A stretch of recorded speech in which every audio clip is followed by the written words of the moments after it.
to manage about a little over $300,000 of the McCoy Endowment Fund. And we manage that on behalf of the McCoy Endowment. Really our purpose is to try and grow the endowment net of inflation and management assets. We're trying to grow it without getting too risky in our assets. As an endowment fund, we really need to stay safe. We do have regular payouts and things that occur, so we need to have regular income coming in. We can't have a really volatile portfolio. And I think I can speak on behalf of everyone up here. It's really a different kind of a course. We don't consider it a class so much. It's more of an internship, if you will. There's a lot of work that goes into it, and we've really learned a lot, and are very thankful for the opportunity to do this. So just a quick look at some of our investment policy. These are some of the guidelines that we work with when we're investing our portfolio. The majority of our portfolio is going to be in equity, specifically domestic equity. And you can see our guidelines up here. We've got minimums and maximums and a kind of a target range. We do invest internationally.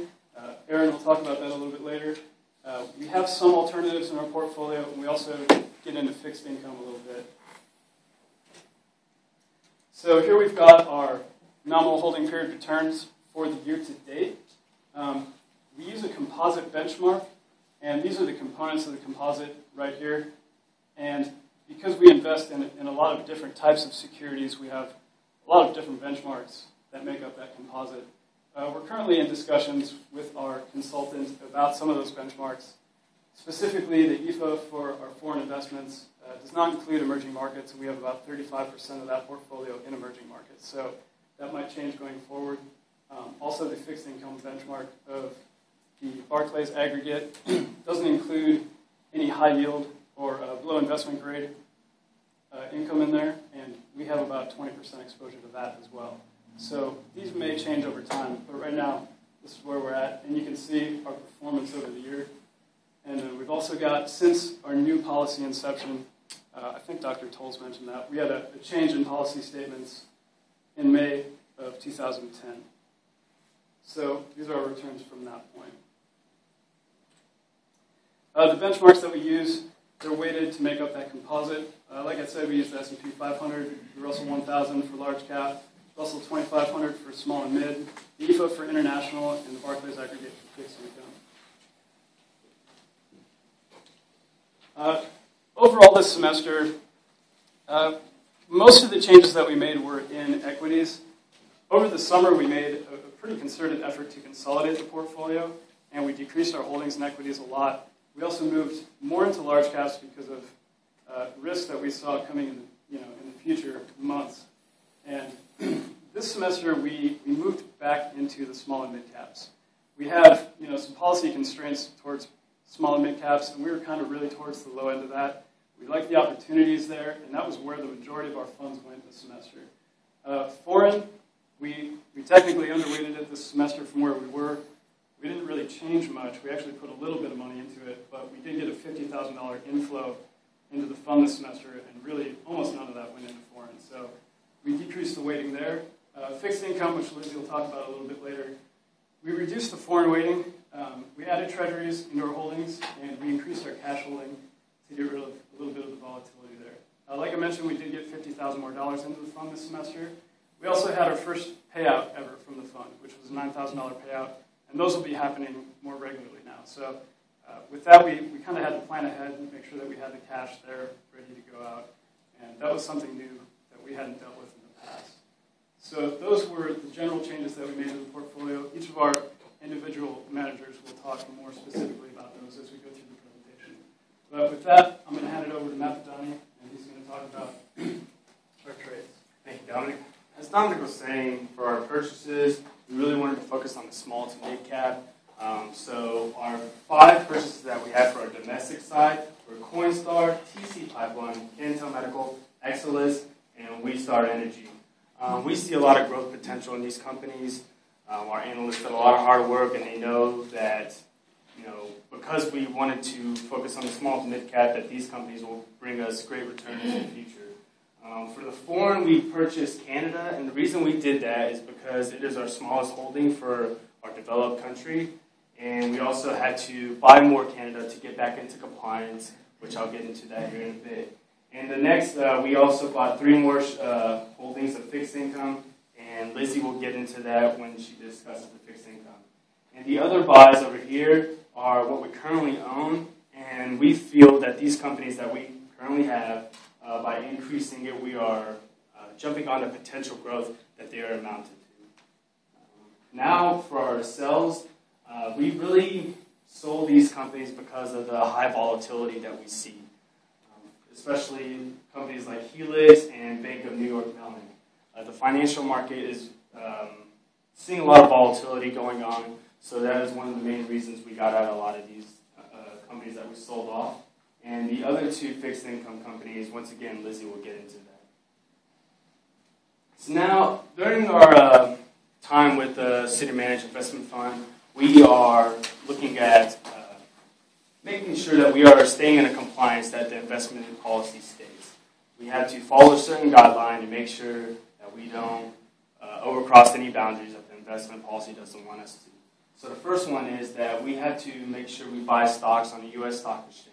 We cannot buy anything on foreign markets, and for that we are in compliance. The next is we cannot have more than 10% of our funds into one company. With that, our largest holding is Apple at 5.9%, so we are also in compliance. The next is, for diversification purposes, the investment policy states that we cannot have more than 50% into one sector. And our largest sector right now is information technology at 17.36%, so we're also in compliance. The next one is that we have to have at least a minimum of 20 holdings within our portfolio. And currently, right now, for our domestic side, we have 38 holdings. And now we'll get into the foreign and fixed income. For the foreign, we have to stay within a range for our emerging markets. We cannot get over 35%, is the way the investment policy states it. And our largest holding, or right now we are at 35% for our emerging markets, which includes Brazil, Indonesia, and the Gulf states.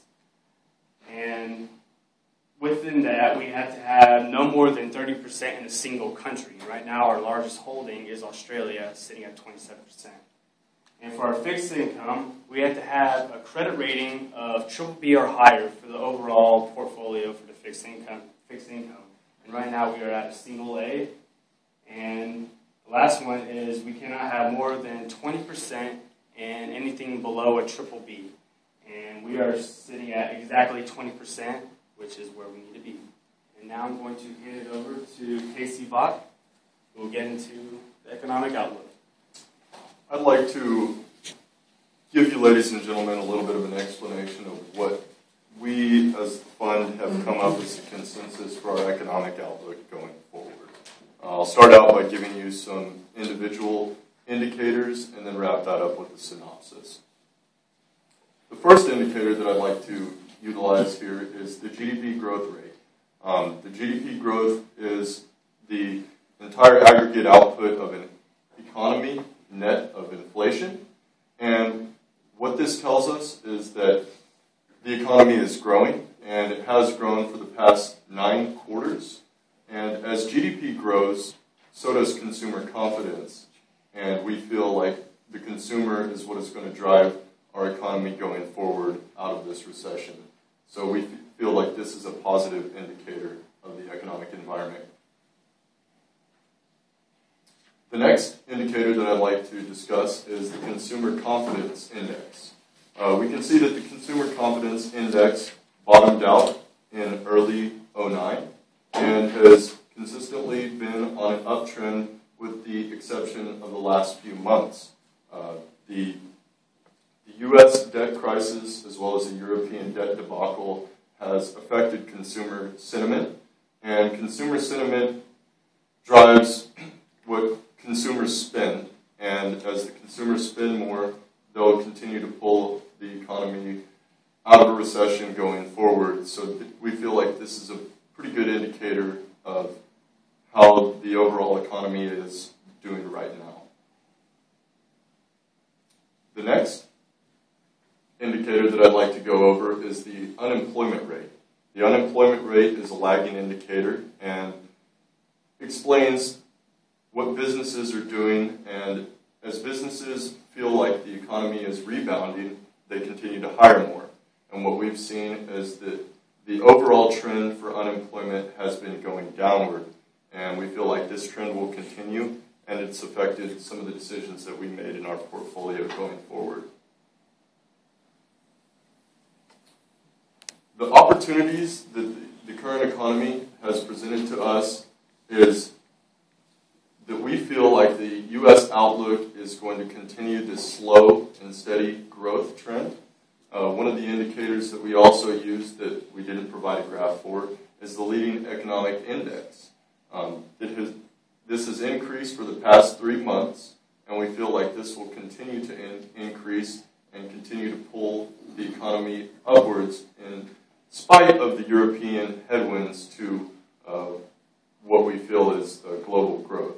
Now, this European headwinds that we speak of reflects directly the European debt crisis, and in addition to increasing the headline risk, we feel like this has also increased the volatility of capital markets.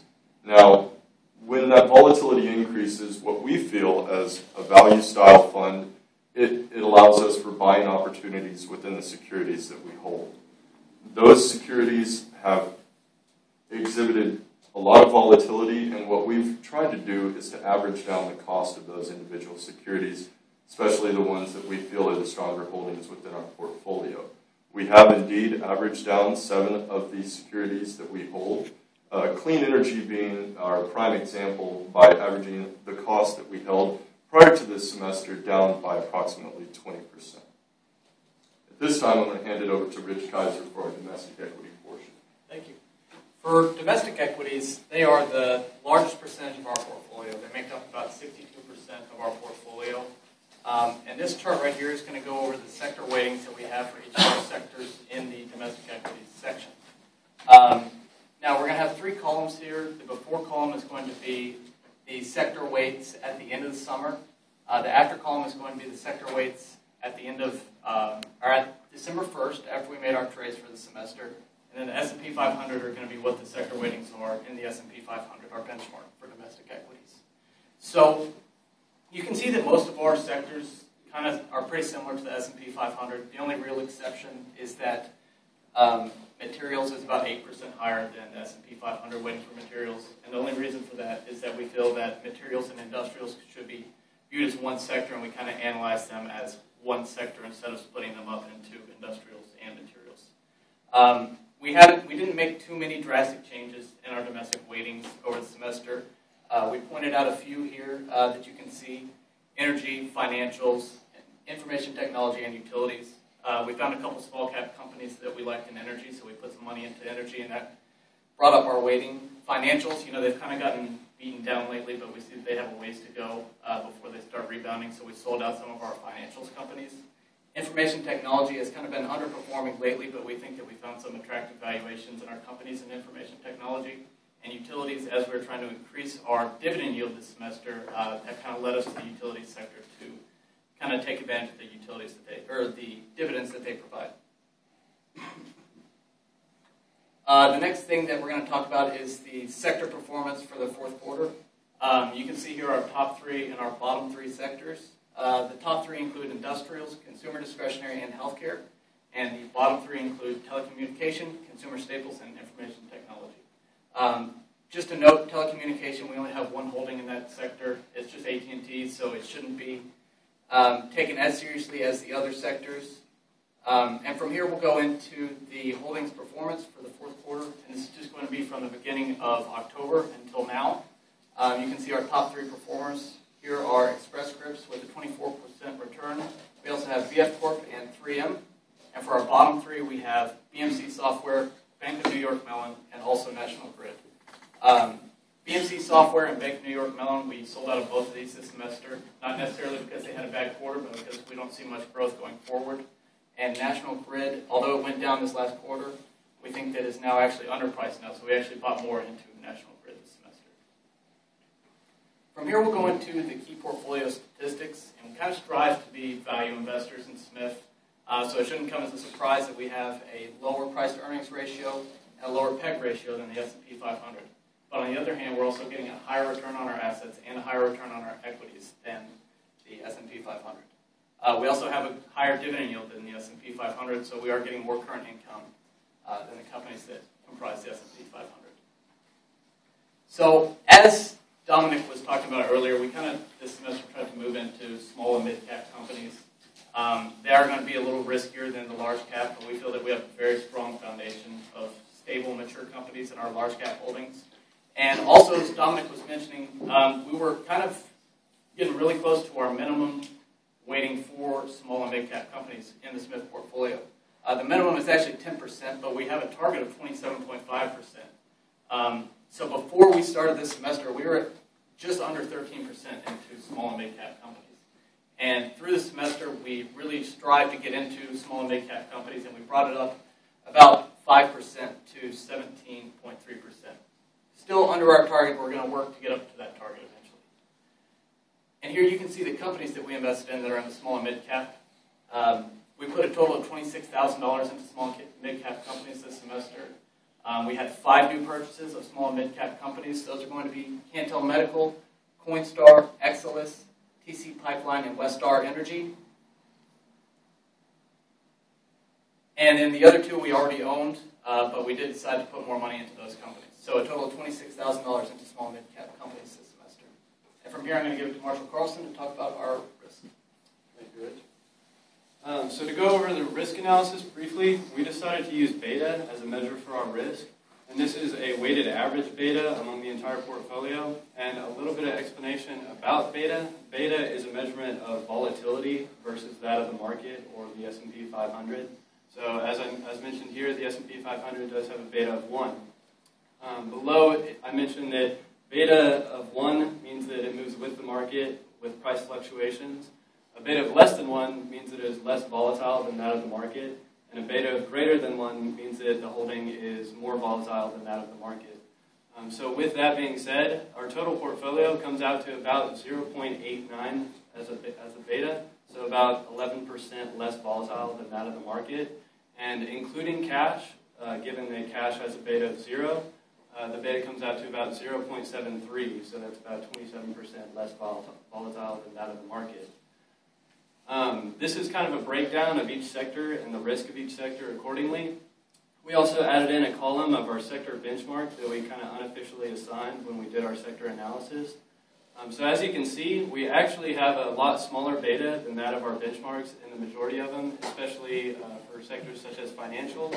We do have a vastly smaller beta, and this is because we actually decided to pick securities or holdings that had a smaller beta or were less volatile than those that were held within these benchmarks. We are still striving to see these returns, so we are taking on a lot less risk, but we are not sacrificing these returns in exchange.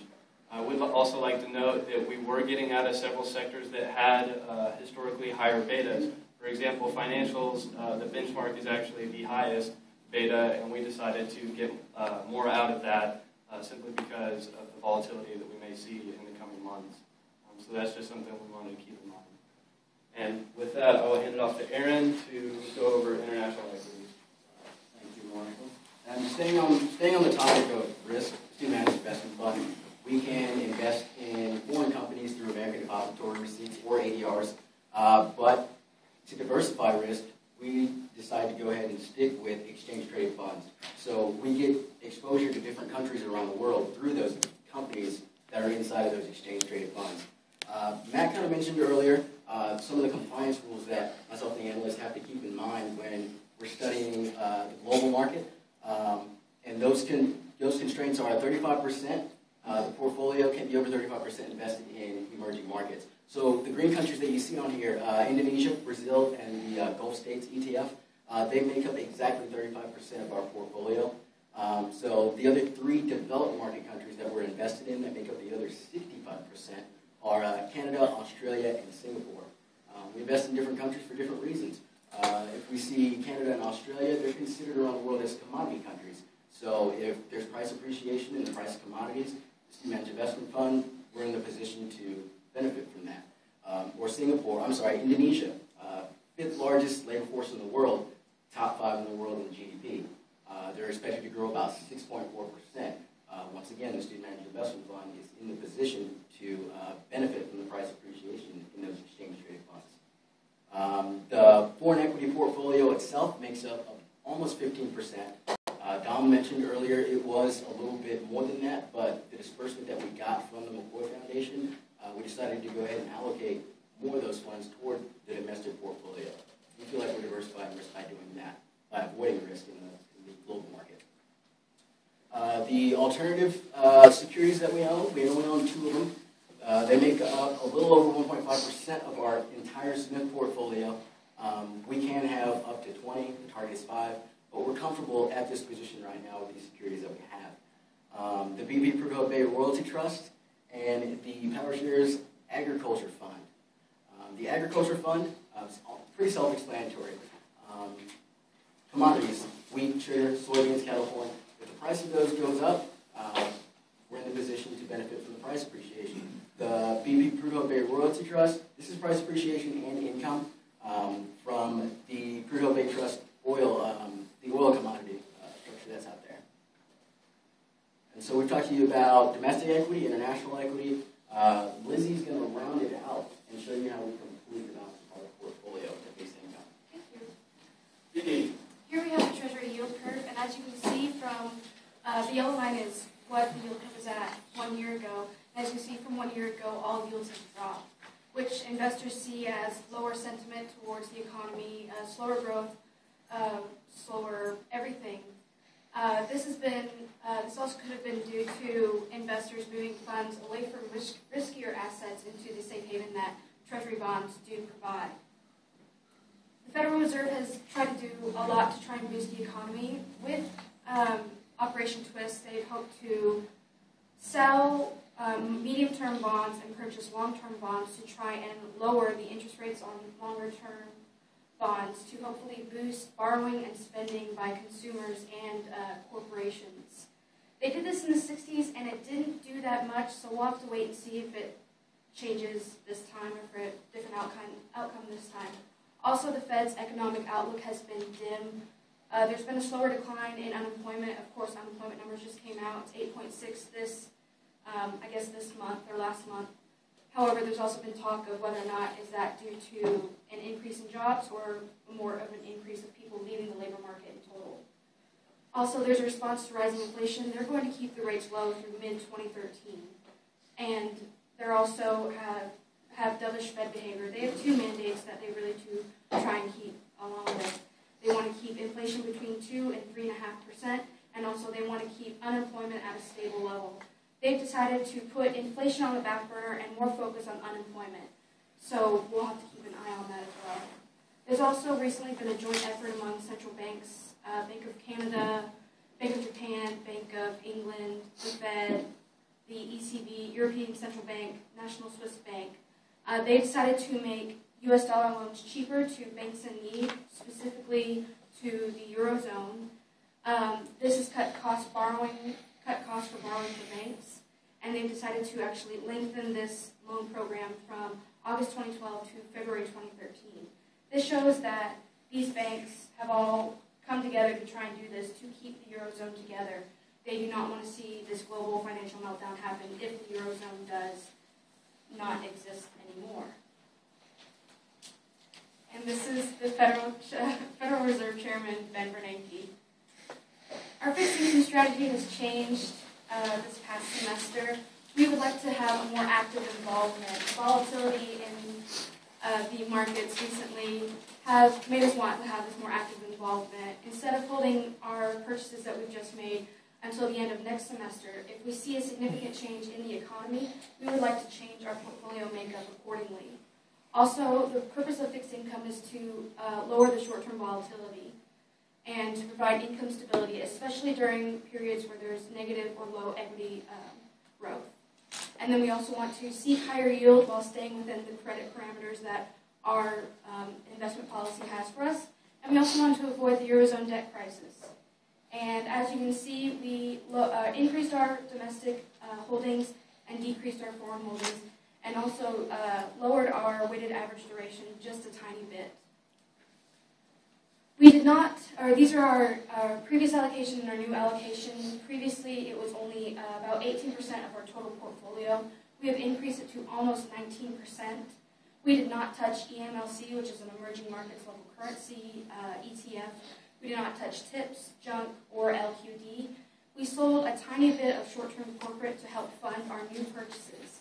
We also purchased a mortgage-backed security, and we did that, as stated previously, to seek higher yield while staying within our credit parameters. Also, we invested in EFR, which is an Eaton Vance floating rate fund. We did that as an alternative to cash. As Dr. Toll said earlier, money markets don't have that high of a yield at all.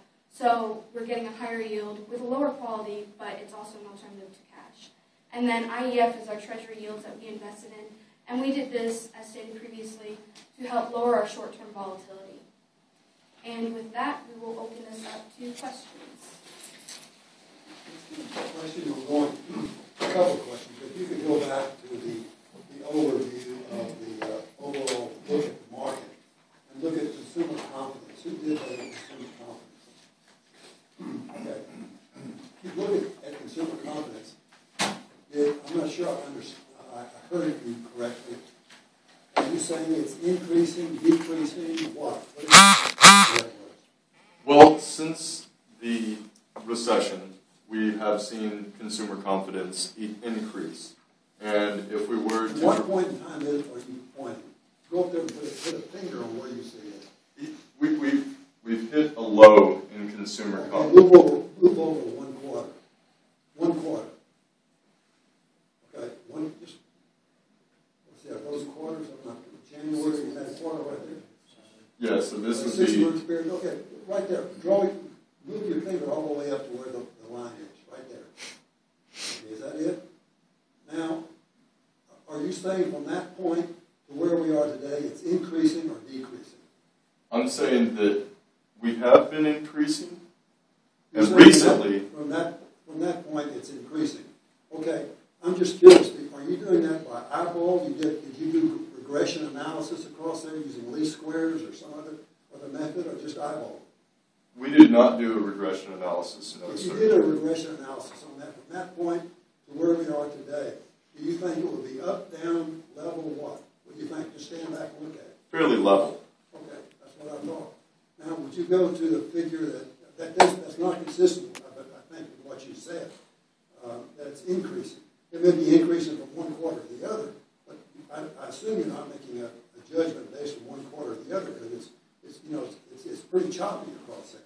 The other thing I'd like to ask you about is employment figures. Could you go to your employment figures?